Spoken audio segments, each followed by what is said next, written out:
So this was your home? This was my home.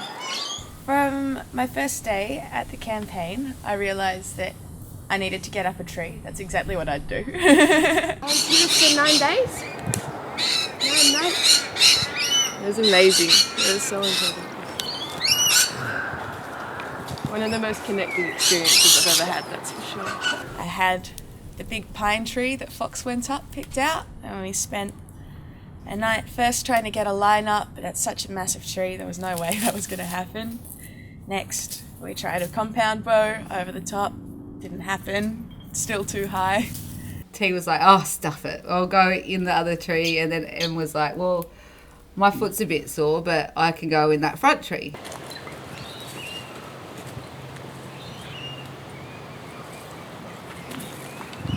Yeah! Yeah! No, that's not strong enough to climb up though, is it? No, but I can work on that. You can work on that? Yeah. The hardest part about setting up a tree sit is actually getting that first line over. You know, once the first line's over, you're home and hosed. I think that's a good start, Yeah. She's still got a lot of gear in it. Wow. Yeah, we did. Dope. You just spoke too soon on that one. I'm going to show us the sofa.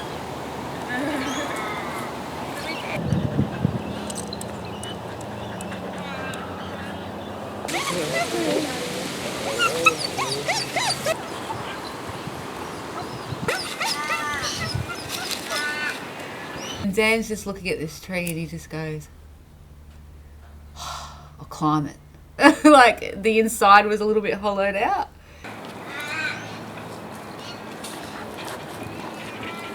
Yeah, I got it.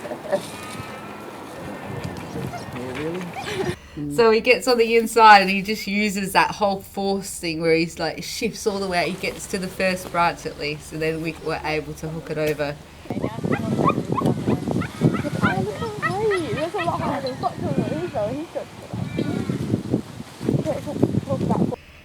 Hooked T's line up, hooked all her supplies up, had that yeah moment.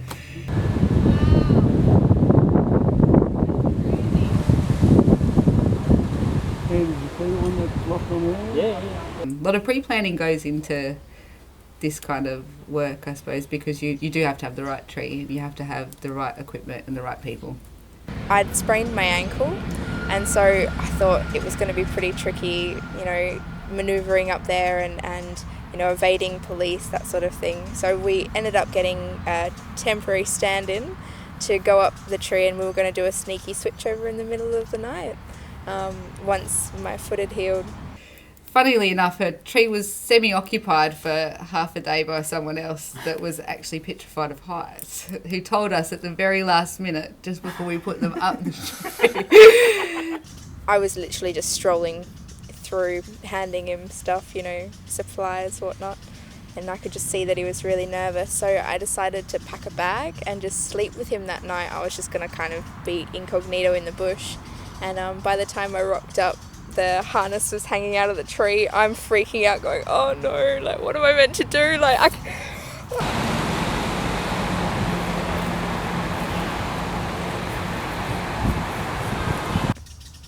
we weren't going to do anything.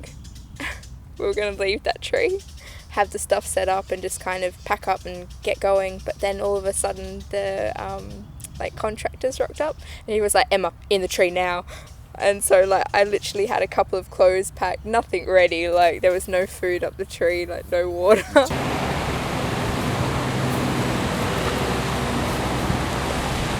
It was really amazing, just the amount of people that came to see me and offering different things. People who came into the protest and said, I'm not going to break any laws, but when they heard that they weren't allowing me any food or water, they're like, nah, I'll jump the fence for you. We have to get you fed. So you had visitors come to you every day? Every day. Spent the first 24 hours up there without any security guards or police coming. They didn't know that I was there, despite the giant banner that had dropped from the tree.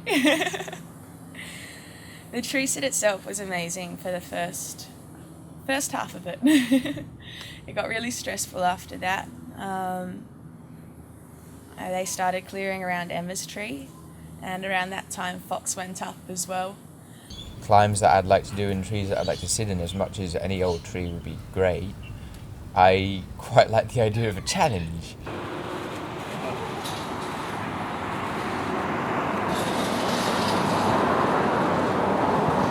I'd been trying to visualize myself getting to the top and just like celebrating, and it got to this point where I was now on these 3 dead branches and I couldn't see myself getting this rope around this tree, and I was feeling so weighed down by this bag that I was like considering getting down, but I was like, I can't get down. The ladder is still there. I was thinking, I can't do this. I can't fucking do this. I can't do this. I can't get the rope around. Then my friends took the ladder away.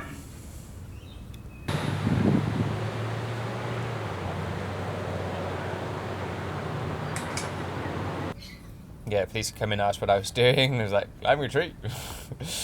And unfortunately, like, they'd hidden all of the stuff that we were going to hoist up quite well, and they didn't find them until one of the horses smelled an apple.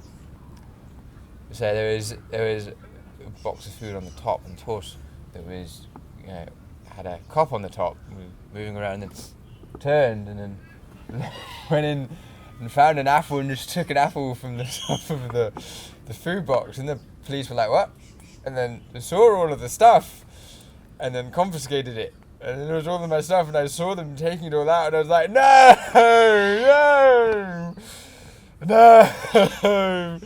I saw them taking like the 20 litres of water, and I was like, no! Oh god damn it!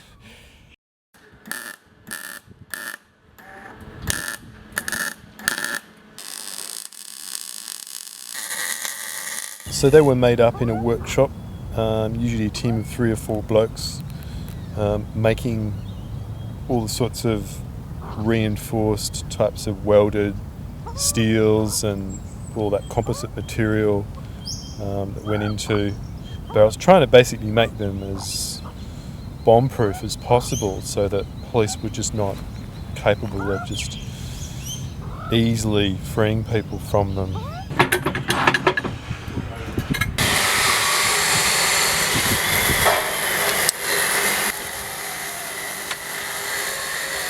I saw with a couple of times the police gave up and took the machinery apart. Instead of the steel lock-on and dealing with that, they'd rather take the machinery apart because it's just too hard to grind into them. In some cases, you had to remove entire driving rods and pistons off hydraulic devices.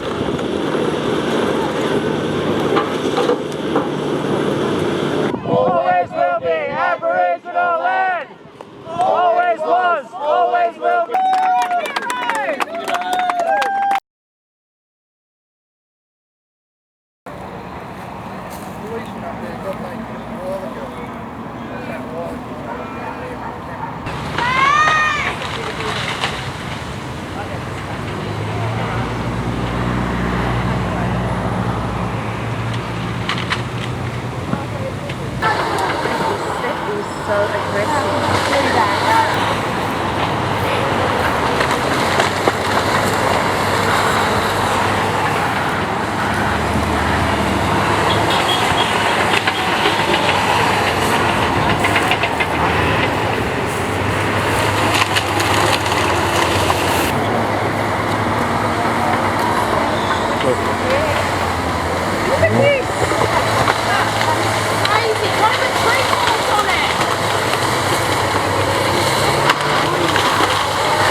And move forward, please. Stepping forward peacefully.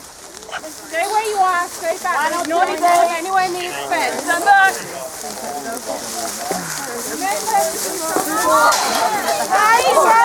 Move back. Silence. Moving forward.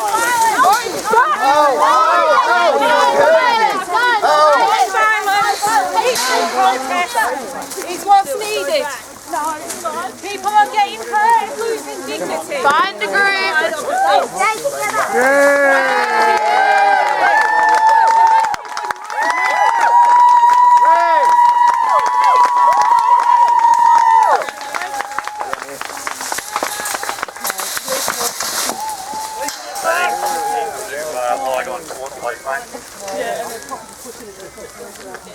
Please step back. Step back. Step back. Step back. Please step back. Step back.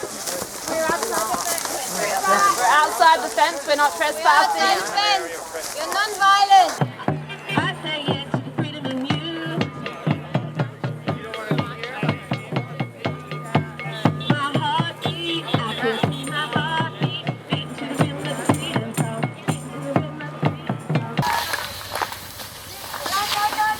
Go, everyone! Come on!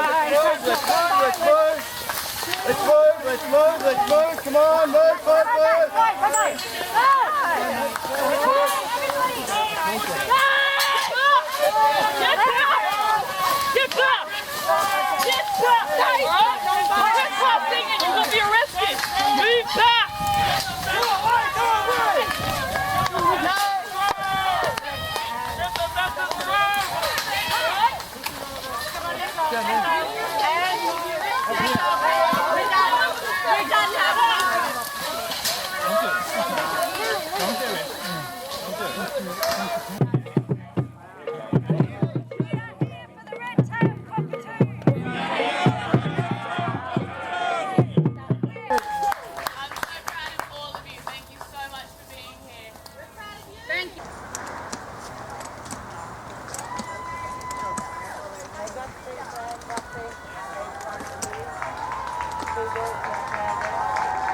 Sit down. Stand aside.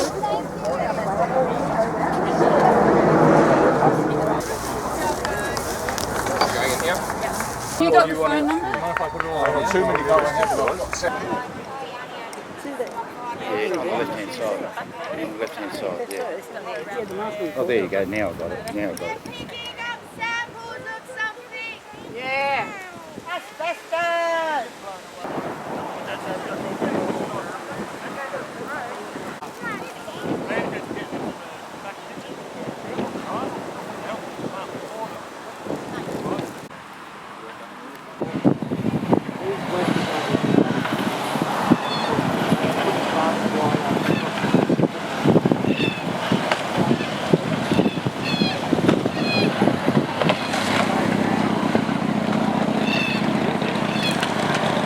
Whoa.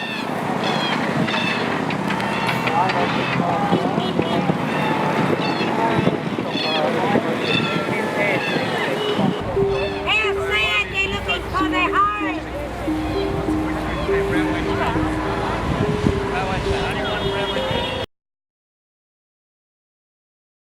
So at the point where I saw the cherry picker coming down, I was like, all right, time to get off the guard line. And I'd made a little perch up in the tree.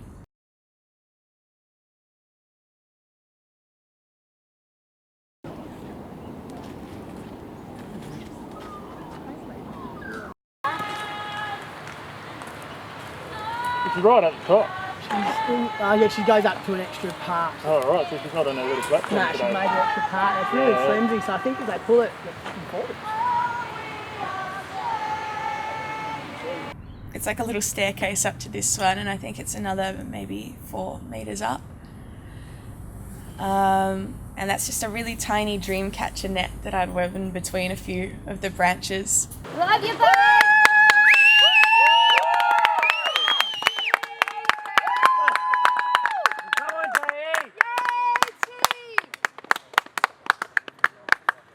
I'm going to put a line in over this branch. I'm going to hook it onto your carabiner. I'm going to grab you. I'm going to help you out into the tray.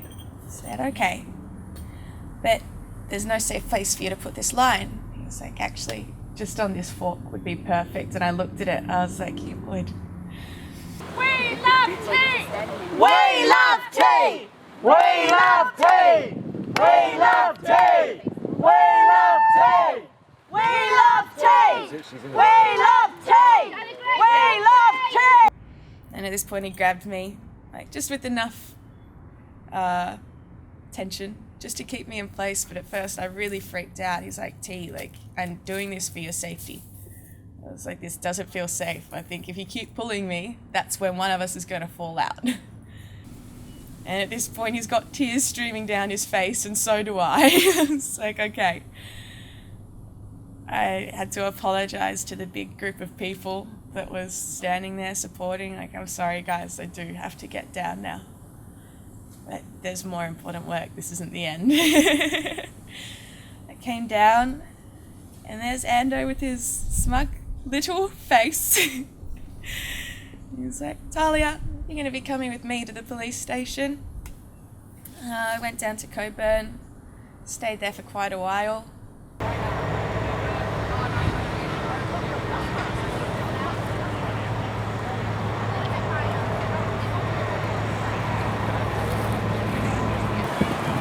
you want to keep filming that and go find the Yeah, this is asbestos guys, right here, mate, right here. Okay. How's you guys? And then back again. Yeah.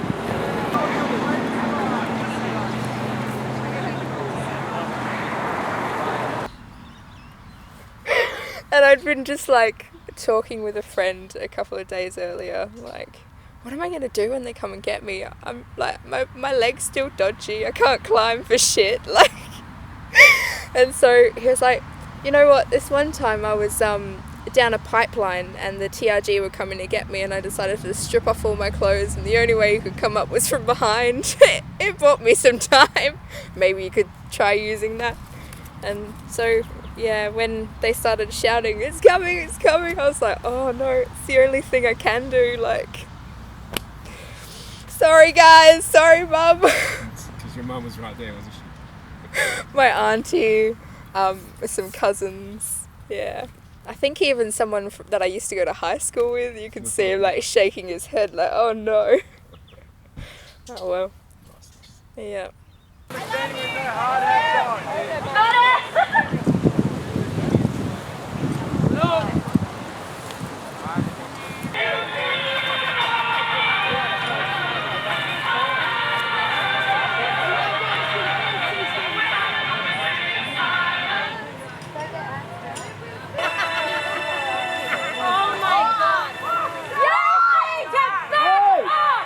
And they took it down and packed it up, and it went away, and it waved it goodbye. And then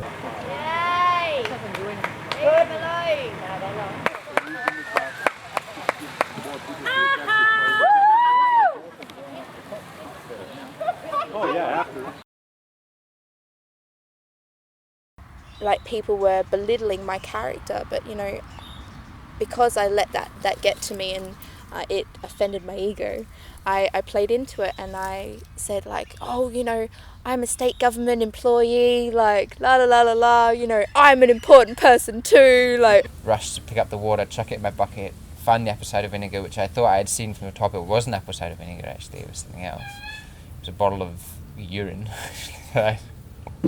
from before that I'd chucked down, so I thought I was getting apple cider vinegar, I wasn't. Picking up your own urine. Yeah, I just picked up my own urine. Great. You've been denied bail, so you're going to go spend the night in the watch house. I don't know what that means, but okay. Watch house is not a nice place at all, especially when you feel like you're not meant to be there. I ended up losing my job because of it. Yeah, because it was a clause in the media. Being a state government employee, you can't talk out against state government policies. Oh dear. So that's a lesson learned. So we moved everything to the safe house. Everyone was ready, and we were going through what they were going to do once they were taken down. So that was, you know, some people chose to take a lock-on device up with them as well. So then we were training them on their lock-on devices, and just in case Emma's tree holder decided that the police came and decided to get him out before she got the chance. He was mucking around with the thumb cuffs, and I said, "Oh, just before you stick your thumbs in there, don't put both thumbs in because I've actually set them, and I don't have the keys." And just as I said that, he put his second thumb in. So we milled around for about half an hour trying to get him out in a strict panic. He was like, "Get me out of these things!" Not prepared for that at all.